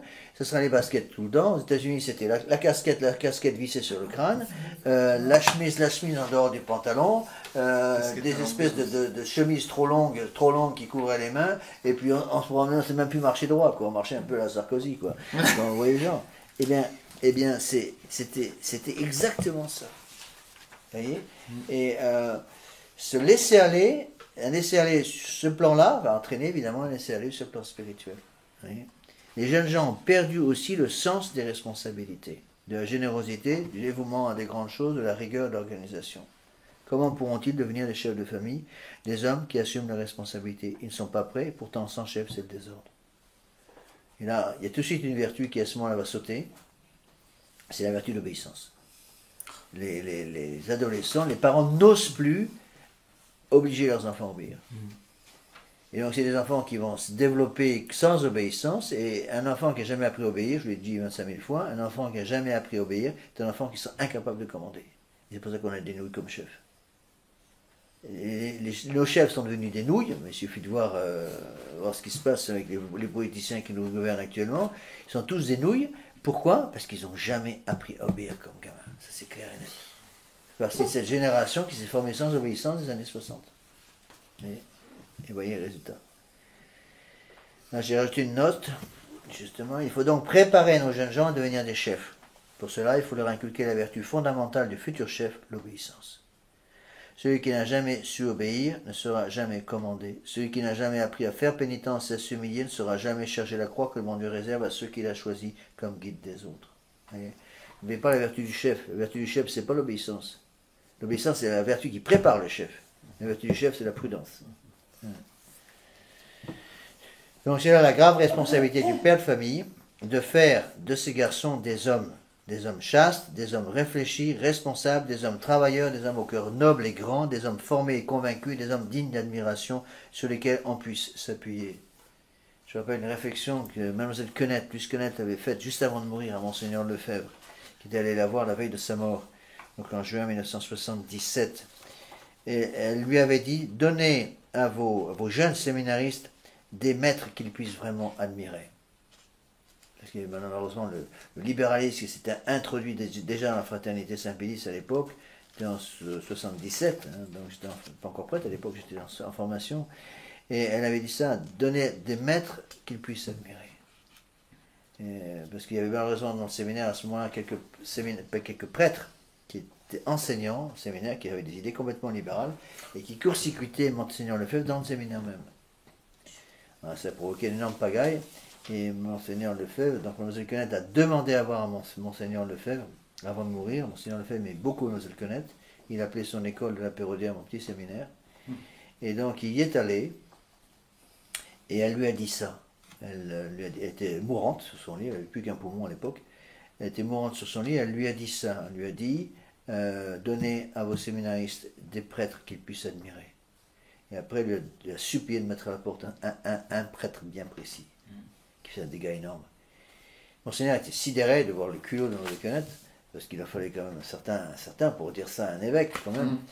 Il n'a rien dit.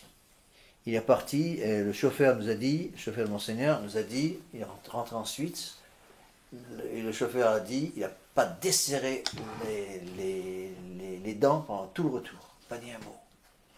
Et il rentre au séminaire d'aller se coucher directement. Le lendemain matin, un coup de téléphone de la Pérodière, Mlle Quenette venait de mourir. On a tout de suite annoncé à Monseigneur, j'étais là, et Monseigneur Lefebvre a dit, alors ce qu'elle nous a dit, elle a dit au prêtre qui était avec lui, quand il a vu Mlle Quenette, alors, ce qu'elle nous a dit, c'était son testament. Il a convoqué le prêtre en question et l'a renvoyé. Et sans ce renvoi, je n'aurais jamais été prêtre. Parce qu'il avait mis une liste de 8 noms de prêtres, de séminaristes qui ne voulaient pas garder au séminaire, j'étais dedans. Il exigeait le renvoi de 8 séminaristes à l'époque, qu'il trouvait trop ferme. Et c'est lui qui est parti. Et si sans Mlle Quenette, je n'aurais pas été ordonné prêtre, certainement pas. C'est pour ça que j'ai toujours la photo de Mlle Quenette dans ma chambre, dans mon bureau. Toujours. Donc, qu'est-ce qu'on voit aujourd'hui, si vous voulez? On voit deux choses. Chez les jeunes, c'est en fin de la page 2, en bas de la page 2, étudier et s'amuser. Donc ils veulent bien étudier parce qu'ils se rendent compte qu'ils ont besoin d'un certain nombre de diplômes, au moins ils croient que c'est nécessaire, un certain nombre de diplômes pour pouvoir avoir un métier dans le monde, et ils veulent s'amuser. Et les parents se contentent de cela. Et c'est pour ça qu'il faut que les jeunes absolument fassent très très attention. Moi je vois, effectivement, c'est malheureusement rentré dans les mœurs maintenant. Je suis obligé au début de retraite de confisquer les portables. Je dis tout de suite, au début de retraite, je dis écoutez, tous ceux qui, si vous avez des problèmes avec votre portable, première conférence, j'explique, le grand ennemi des retraites, c'est les portables. Parce qu'avec un portable dans la poche, les gens sont en contact comme ils veulent avec leur famille, avec leurs amis. Et il suffit d'un moment de découragement, paf, au deuxième jour de la retraite, ils prennent le portable, ils téléphonent à leur petit ami, ils téléphonent à leurs parents, et puis ils se font plein, et hop, ça y est, c'est fini, la retraite est terminée. Et donc beaucoup me donnent leur portable, je garde dans mon bureau, je le rends à la fin de retraite. Vous voyez. Là aussi, quelque chose qui a fait énormément de dégâts au niveau des jeunes, c'est les réseaux sociaux. Les réseaux sociaux, ça fait un dégât. La plupart des gens ne se rendent même pas compte. Mais Facebook et tous ces machins-là, ça fait énormément de dégâts parce qu'ils sont couverts par l'anonymat. En général, il y a un pseudo, comme ils disent. Et donc, ils peuvent se protéger, ils disent n'importe quoi. Donc, péché épouvantable contre la charité. Ils racontent n'importe quoi à n'importe qui. Quand on raconte des choses comme ça sur Internet, ça fait le tour du monde dans l'espace de demi-heure qui suit. Avec Internet, c'est comme ça. Hein. Et puis, il n'y a plus rien à en tirer. Hein. C'est le danger de toute cette électronique qui est nécessaire. C'est vrai que moi, je ne sais pas si j'avais affaire, même au niveau des retraites, tout le travail que je fais, simplement tout à la main, mais je ne m'en sortirais pas, quoi. Ça prendrait beaucoup de temps. C'est très pratique, mais attention, hein, il faut faire réagir les jeunes. D'accord ? Page 3 en haut. Donc, ils oublient que nous vivons dans une terrible crise de la société et donc il ne faut pas que les jeunes prennent l'esprit du monde. Donc la première condition pour se mettre sur le chemin de la sainteté, c'est d'arrêter d'aimer les choses de ce monde. Ils oublient que ces jeunes seront les hommes de demain, que les qualités dont ils auront besoin ne s'improvisent pas mais se forment au cours des longues années. Si les jeunes gens ne sont pas solides, forts, fermes, convaincus dans leur foi catholique, que seront nos familles de demain? Là on retrouve la même chose, les convictions. D'accord ? Alors après, il y a un paragraphe un peu plus spécial pour l'évolution chez nos jeunes filles. D'abord les hommes, ensuite maintenant les femmes. Alors les hommes, n'oubliez pas que l'homme, c'est le futur chef de famille. Donc c'est au niveau du cerveau surtout que la révolution va travailler. Parce que l'homme est supposé utiliser son cerveau d'abord. La femme est le cœur de la famille. Donc la femme doit utiliser d'abord son cœur, parce que c'est comme ça qu'elle a été créée par Dieu. L'homme et la femme ne sont pas égaux, ils sont complémentaires. Donc il n'y a pas d'égalité entre l'homme et la femme. Ils sont complémentaires, et donc, puisque l'homme est le futur chef de famille, la révolution a travaillé sur la cervelle de l'homme, pour d'abord pourrir la cervelle de l'homme. Au niveau de la femme, la révolution a travaillé avec son cœur, pour pourrir le cœur de la femme. Et pourrir le cœur de la femme en travaillant sur un point très précis que le bon Dieu a mis dans le cœur de toute femme, le désir de plaire. Le bon Dieu a voulu que les femmes soient comme ça, et ça c'est voulu par le bon Dieu, c'est pas en soi quelque chose de mauvais. La femme a un désir naturel de plaire, de même que l'homme a un désir naturel de commander. Bon, ça entraîne des points positifs et des points négatifs. Donc l'homme doit faire attention à l'orgueil, la femme doit évidemment faire aussi attention aux conséquences du fait qu'elle cherche à plaire. Donc c'est parfaitement normal, par exemple, qu'une femme passe plus de temps qu'un homme devant son miroir. Bon, pourquoi ? Parce que ça fait partie de sa nature. C'est parfaitement normal qu'une femme passe plus de temps qu'un homme à soigner sa coiffure, par exemple, ou son habillement. Hein. Alors, voilà ce que dit l'abbé de l'Agneau. Hein. Avant d'arriver à ça, si vous voulez, qu'est-ce qui se passe? C'est que la révolution, a introduit dans le cœur des jeunes filles le mépris de son rôle de future mère. Bon. La femme est mère, par essence, je dirais. Et donc elle va devenir ou mère spirituelle ou mère physique. Mère physique, si elle est appelée dans les liens du mariage, ou mère spirituelle pour les religieux, les religieuses, qui vont avoir, ou l'équivalent, qui vont avoir à ce moment-là des enfants spirituels. Bon. Et donc, la Révolution a travaillé le cœur des jeunes filles pour leur enlever de leur cœur cette idée de la maternité spirituelle ou maternité physique, maternité temporelle. Donc ils vont arracher du cœur de la jeune fille la fibre maternelle. Et donc, à la place d'une femme, avec un grand F, elle va en faire un objet. Et donc c'est l'esclavage de la femme. Et on le voit tout à fait dans le monde moderne aujourd'hui. Les femmes modernes sont devenues des esclaves. Elles ne s'en rendent même plus compte. Elles croient qu'elles sont libres. Elles ne sont plus, elles sont devenues des esclaves et elles sont devenues des objets de tentation pour tous les hommes à cause de leur façon de s'habiller. Elles le font volontairement. D'accord ? Donc voilà ce que dit l'abbé de l'Agneau. Hein ? Parmi les jeunes filles, on rencontre aussi encore beaucoup de désordre. De plus en plus, elles veulent faire de longues études. Et peu à peu, elles prennent l'esprit d'indépendance. Elles pourront gagner leur vie, puis elles perdent l'intérêt pour les humbles tâches ménagères et familiales. En gros, elles veulent faire carrière. Le problème, c'est que quand une femme veut faire carrière, elle va être obligée de mettre sa fille maternelle dans la poche et de l'oublier. Parce qu'elle va vouloir faire carrière, ça va prendre le sommet de tout. Moi, j'ai eu un cas malheureux, là, quand je cherchais un coup de téléphone ce matin, vraiment lamentable, une jeune fille que je connaissais bien. Mes parents sont un peu des amis, et la jeune fille en question, laquelle il faut bien prier, et bien cette jeune fille en question, justement, c'est découragée dans le monde moderne, et parce qu'elle se rendait très bien compte qu'être catholique dans le monde moderne, pour elle, c'était un combat complètement. Et donc elle a voulu se lancer prendre l'esprit du monde et faire carrière. Et pour voir que c'était une jeune fille qui était formée dans la foi catholique, chez les dominicaines et tout, et bien pour pouvoir faire carrière, qu'est-ce qu'elle a fait? Elle est rentrée dans la franc-maçonnerie. Rentrée dans la franc-maçonnerie. Parce qu'elle avait compris ça, si je rentre dans la franc-maçonnerie, je vais pouvoir faire carrière. Et évidemment, la foi catholique, c'est fini. Hein. Et donc, des cas comme ça, il y en a beaucoup, c'est pas des cas isolés. Bien prier pour cette jeune fille, je la connaissais bien. Prier pour elle, prier pour ses parents aussi, pour qu'ils tiennent le choc, parce que c'est pas évident. Être simplement mère de famille, maîtresse de maison, n'est plus un idéal, cela les dévalorise. D'ailleurs, ils ne savent pas faire, on ne les a pas intéressés, on ne les a pas formés à cela. Pourtant, c'est leur mission pour un souverain important dans le foyer. Et on voit très bien, quand par exemple, on vous demande toujours dans les administrations, quel est votre métier, profession. Et si vous dites mère de famille au foyer, mère au foyer, on vous regarde un peu. Ma passion, c'est pauvre fille, ma pauvre, comme je vous plains. Mais au foyer, c'est la plus belle des professions, après la religieuse. Mais au foyer, c'est celle qui s'occupe justement de l'art des arts, à savoir l'éducation des enfants. Et donc, maintenant, non seulement on a enlevé la fibre maternelle, mais maintenant, les jeunes filles qui veulent devenir mères et qui veulent s'occuper de leurs enfants tels qu'ils doivent le faire, elles sont traitées comme les dernières des dernières par le monde moderne. Parce que le monde moderne, la révolution a réussi à inverser les valeurs, et maintenant, la femme doit faire carrière. Pourquoi? C'est ce qu'on appelle l'esprit d'indépendance, c'est tout à fait ça. Et on voit ça maintenant partout. Hein. L'esprit d'indépendance est là. Et même parfois des dames, moi ça m'est arrivé plusieurs fois d'avoir des gens qui me l'ont avoué, ils disent, monsieur Labbé, je travaille, je gagne rien, parce que j'ai des enfants, et je suis obligé de mettre tous mes enfants à la crèche, et pratiquement tout mon salaire passe pour la crèche. Plus les transports pour aller au travail. Donc, je ne gagne rien du tout par mon travail. Alors, pourquoi vous travaillez, madame? Pourquoi vous ne restez pas à la maison pour vous occuper de vos enfants? Parce que je veux être indépendante.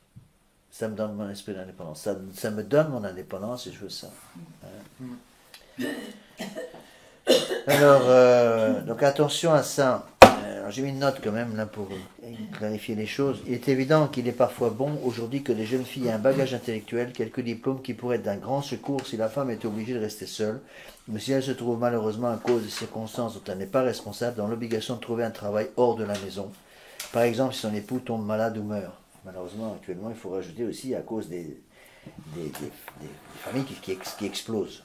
Mais il faut toujours espérer que la mère de famille puisse rester chez elle à remplir la fonction pour laquelle Dieu l'a appelée au mariage, la procréation et l'éducation des enfants. C'est là le rôle le plus sacré de la femme, par lequel elle coopère directement au plan de l'incarnation et à celui de la rédemption de l'homme par le Fils de Dieu. Qu'elle en soit fière, et c'est là sa gloire ici-bas, et bien sûr le sera aussi dans l'éternité. Et c'est triste parce qu'on voit malheureusement dans le milieu catholique maintenant, les parents ne font plus assez attention à ça. Ils ne forment plus leurs enfants, leurs jeunes filles, pour qu'elles puissent devenir des mères. Il y a toute une série de choses qu'une maman doit expliquer à ses enfants, doit former dans ses enfants. La jeune fille, si elle se marie, elle va devenir une mère. Et donc il faut qu'elles apprennent à faire tout ça. Donc il faut former les enfants, toutes les jeunes filles, pour qu'elles soient capables de tenir une maison. C'est un art de tenir une maison. Il faut qu'elle soit capable de tenir une maison, il faut qu'elle soit capable de faire la cuisine, et de faire la cuisine de façon intelligente, de façon agréable. Il faut qu'elle soit capable de s'occuper des enfants, et même dans certains cas de faire l'école à la maison. Vous voyez, Nous, les hommes, on n'est pas fait pour ça. On n'est pas capable. On me demande de faire la cuisine. Moi, je suis ouvrir une boîte de conserve et craquer un œuf. Mais ça s'arrête là. Hein. Je sais même pas faire cuire des nouilles presque. Bon, heureusement qu'on est Marie-Jeanne, sinon, je commence à mort de faim ici. Bon, pardon? Vous n'auriez pas besoin de faire rien. Ouais, c'est sûr. Bon. C'est vrai. Mais, et ça, c'est très important. Et puis, il y a une note en bas de la baie de l'agneau, en bas de la page 3, colonne de gauche. Et il y a aussi beaucoup un attrait pour le monde, que ce soit pour les modes, les soirées, la musique rock. Donc, l'esprit du monde est rentré par tous ces trucs-là. Les soirées a fait un dégât. Quand j'étais jeune prêtre, c'était à l'époque, on appelait ça des booms, ou des surbooms. Maintenant, je ne sais pas comment ils appellent ça, ils appellent ça des rallyes, je crois. Voilà. Mais déjà à l'époque, mais c'était épouvantable parce que on mettait les enfants dans de bonnes écoles, ils rentraient le samedi soir, au vendredi soir, ils pensaient plus qu'à une seule chose, c'est la boum. Alors paf, ils sortaient avec leurs copains, avec leurs frères et sœurs.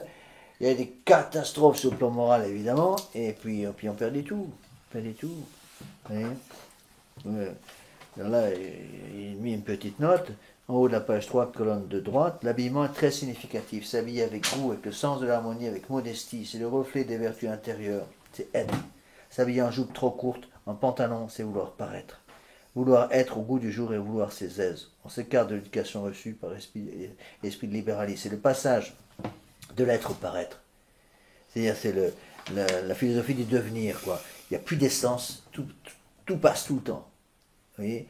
Et c'est exactement le monde moderne. C'est-à-dire que tout est dans l'extérieur. Il n'y a plus d'intérieur. L'intérieur, c'est une coque vide. Hein? Donc la femme, j'ai mis une note, ça c'est une note de la Belle-Lafitte, la femme moderne, par esprit d'indépendance, se libère du joug doux et suave de notre Seigneur Jésus-Christ, à savoir de sa croix. En s'écartant du plan que le bon Dieu a voulu pour elle, elle se jette sans le savoir entre les griffes du démon. Car c'est notre Seigneur qui a sorti la femme de l'état d'esclave et d'objet de plaisir dans lequel elle était avant son arrivée parmi nous. Dès qu'elle quitte sa place voulue par Dieu dans la société, elle retombe encore plus lourdement dans le même esclavage. Hein? Alors, voyons maintenant les responsables.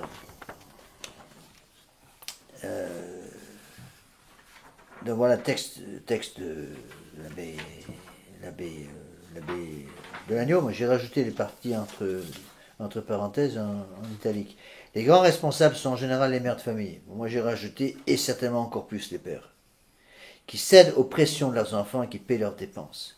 En fait, ils essaient de compenser la mise en pension de leurs enfants en cédant leurs caprices. C'est là une grave erreur. Que l'on offre à ses enfants des joies familiales à leur retour de pension, qu'on les gâte un peu dans la nourriture, qu'on prenne du temps pour une saine détente, très bien. Mais qu'on ne détruise pas leur éducation, leur formation, il faut plutôt les aider à l'assimiler. Les soirées, les rallyes, c'est la même chose. Souvent, ce sont les parents qui les organisent pour que leurs enfants puissent bien se marier. Combien de fois j'ai eu cette objection quand je disais aux parents, mais enfin, bon sang, arrêtez d'organiser tous ces machins-là. Vous ne vous rendez pas compte, vous allez perdre vos enfants, vous les envoyez à 17, 18 ans, parfois 16 ans en rallye ou en boom, en surboom, etc. Et pas qu'ils sont pas encore, leur cœur n'est pas encore développé suffisamment pour ça. Il n'y a pas vraiment le contact entre le cœur et la cervelle, si vous voulez, ce qui fait qu'elles vont suivre leur passion, et des catastrophes qui arrivaient, les parents ne voulaient rien voir. Monsieur l'abbé, je ne veux pas le savoir, moi je veux que ma fille trouve un bon mari. Et elle ne trouvait pas un bon mari. En général, avec des machins comme ça, elle trouvait un bon amant, c'est tout ce qu'elle trouvait, mais elle ne trouvait pas de mari. Hein, parce que les bons maris, justement, ils n'avaient pas ce truc-là. Vous voyez? Et combien de fois j'ai reçu des coups de téléphone de jeunes qui s'étaient convertis un peu avec les exercices et qui étaient en âge de se marier et qui me disaient, monsieur l'abbé, où sont les femmes aujourd'hui? Où sont les femmes aujourd'hui? Je m'excuse du terme, on a devant nous des minettes, on n'a plus des femmes. Mais c'est exactement ça, vous voyez? Et c'est très important de comprendre ces choses-là.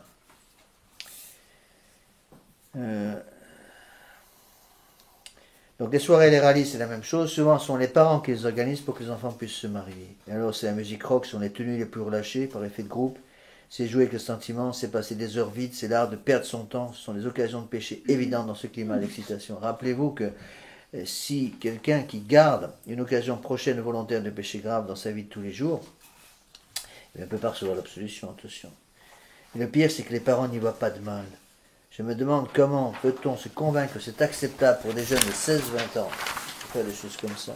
Mais ils ne sont pas en âge de se marier, ils ne doivent pas jouer avec les sentiments. Rappelez-vous, ce que j'ai déjà expliqué souvent, c'est que quand un jeune homme et une jeune femme sortent ensemble, je ne parle pas d'amis qui sortent ensemble pour aller prendre une pizza ensemble, c'est pas ce que je parle. C'est pas de ce dont je parle. Quand un homme et une femme, un jeune homme et une jeune fille sortent ensemble pour se préparer au mariage, on est sorti de préparation au mariage, je veux dire pas pour passer un moment ensemble entre amis, c'est pas ce que je veux dire du tout. Quand ils sortent ensemble, ils peuvent le faire à condition qu'ils soient suffisamment mûrs pour être mariés. C'est évident pour moi qu'une des conditions pour être suffisamment mûr pour se marier, surtout pour l'homme, c'est d'avoir un boulot. Un jeune homme qui n'a pas de travail, qui sort avec une jeune fille, qui fréquente une jeune fille de façon régulière avec l'intention de se marier, pour moi c'est du suicide. Non seulement il devrait avoir un boulot, mais il devrait avoir un travail régulier. C'est un travail stable, ou une certitude d'avoir un travail. L'idéal, c'est qu'il ait au moins un CDI. Bon, par les temps qui courent, c'est pratiquement impossible. Mais c'est quand même le principe qu'il faut garder. Hein. Et là, il y a toute une série de remarques de l'abbé de Lannion qui sont très exactes. J'espère pas chez nous. Hein. Il y a des illusions qui coûtent cher, prévoyant au contraire des détentes saines et constructives. Hein.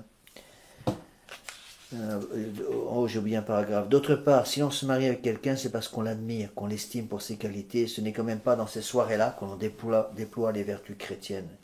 On voit des jeunes de 20-22 ans qui se marient sans s'y être préparés, simplement parce qu'ils s'aiment. Et puis bientôt, ils ont un enfant dans les bras, sur les bras, on ne sait plus comment l'élever, tout est improvisé, et c'est comme cela que l'on va redresser la société, on croit rêver. Et dans tous ces cas, ce sont les parents qui n'ont pas fait leur devoir. Là, j'ai mis une note personnelle. Les parents doivent traduire pour eux le 4e commandement de Dieu. Vos pères et mères honoreraient afin de vivre longuement. Qui doit devenir pour eux comme père et mère vous agirez afin que vos enfants puissent voir Dieu en tout ce que vous faites. J'insiste beaucoup là-dessus quand je pose chez retraite. Quand j'explique les commandements de Dieu, 4e commandement, c'est pas simplement un commandement pour les enfants, c'est un commandement d'abord pour les parents, d'agir de telle façon que les enfants puissent voir le bon Dieu dans tout ce que je fais. S'il est un domaine dans lequel les parents doivent lutter contre le respect humain et le qu'en dira-t-on, c'est bien dans celui-là, qu'ils se rappellent qu'ils ne sont pas mariés pour eux-mêmes mais pour Dieu, et que les enfants ne leur appartiennent pas. Dieu les leur confie et leur en demandera des comptes très exacts. Que tous les parents relisent la parabole des talents. Il vaut mieux comprendre ces choses-là et nos responsabilités dès maintenant, plutôt qu'au jour de notre mort au jugement divin. Alors, en guise de conclusion, donc, la phrase de l'abbé de Lannion est très belle aussi. Nous n'avons pas le droit de former une jeunesse médiocre. Rappelons-nous ce que Dieu pense de ceux qui ne sont ni froids ni chauds mais tièdes et qui seront logiquement vomis de sa bouche. Le bon Dieu veut, plus exactement, une jeunesse forte, vertueuse, digne d'admiration, qui sache se détendre sainement, qui soit à sa place dans le combat que nous menons et qui s'y sente bien. Même si elle doit prendre des coups, elle doit avoir la fierté du combattant de première ligne qui s'accroche de toutes ses forces à la position qu'on lui a demandé de tenir. C'est la joie du devoir d'État bien fait avec le sourire pour la plus grande gloire de Dieu. Ne démissionnez pas dans l'art de l'éducation. Je crois que c'est Saint Jean Chrysostome qui disait que l'éducation ars artium, l'art des arts. Donc là j'ai rajouté une note qui me semble aussi importante. Résistez à la tentation de plaire à vos enfants. Moi je le dis tout le temps maintenant au début des retraites, je ne suis pas là pour vous plaire. Et je ne vais pas vous prêcher pour vous plaire, je vais vous prêcher pour plaire au bon Dieu, pas à vous. Il vous faut plaire à Dieu avant tout et à vos enfants secondairement. Malheur au chef qui cherche à plaire à ses subordonnés. Malheur au prêtre qui cherche à plaire à ses fidèles. Il est dans la pratique extrêmement difficile de plaire à la fois à Dieu et à notre prochain. Il nous faut toujours aimer Dieu et notre prochain comme nous-mêmes pour l'amour de Dieu. Mais s'il faut toujours plaire à Dieu, il ne nous est pas demandé de toujours plaire au prochain. Notre Seigneur Jésus-Christ n'a certainement pas plu aux Juifs en les traitant de race de vipères, de sépulcres blanchis. Pour ceux qui me disent que vous êtes trop ferme, trop fort, je dis moi je n'ai encore jamais traité de race de vipère ou de sépulcre blanchi. Donc tant que vos garçons ne sont pas des hommes dignes de ce nom et vos filles des femmes dignes de ce nom, votre responsabilité n'est pas achevée. Donc je finis par la conclusion que j'ai déjà expliquée au début. Il est évident qu'une telle réforme de vie ne peut être entreprise sans être solidement ancrée sur 2 solides piliers, la prière et l'étude. Je rappelle ce que j'ai écrit au tableau, la douceur, force, conviction. Conviction, c'est l'étude, douceur et force par la prière et les sacrements. Enfin, on peut rajouter 3 choses, prière, étude et sacrement. Sans les sacrements, on ne peut rien faire. Les sacrements vont alimenter la prière. Un malheur à celui qui perd l'amour de la prière ou l'amour de l'étude. il deviendra incapable d'élever ses enfants vers le bon Dieu. Bon, on pourrait parler de ces choses-là pendant des heures, hein. C'est un peu un résumé, mais je vous assure que plus j'avance dans les prédications des retraites, ce qui nous donne quand même une certaine expérience au niveau des gens que je vois autour de moi, qui sont encore une fois souvent pas catholiques, plus je me rends compte à quel point c'est important. Donc il faut devenir une élite. Une élite c'est quoi? Une élite c'est un degré d'amour du bon Dieu. On a besoin d'avoir des hommes et des femmes qui soient vraiment amoureuses de notre Seigneur Jésus-Christ, qui ont compris que sans notre Seigneur Jésus-Christ on ne peut pas faire, on ne peut rien faire. Donc qui ne considèrent pas notre Seigneur Jésus-Christ comme quelqu'un de facultatif dans la vie de tous les jours. C'est au contraire quelque chose qui est absolument nécessaire au salut. Donc, on va finir par la prière. Au nom du Père, du Fils et du Saint-Esprit, ainsi soit-il. Je vous salue Marie, pleine de grâce, le Seigneur est avec vous. Vous êtes bénie entre toutes les femmes et Jésus, le fruit de vos entrailles, est béni. Sainte Marie, Mère de Dieu, priez pour nous pauvres pécheurs, maintenant et à l'heure de notre mort, ainsi soit-il. Nos saints anges gardiens, Veillez sur nous, Saint Pédis, priez pour nous, Saint Joseph, priez pour nous. au nom du Père, du Fils et du Saint-Esprit, ainsi soit-il.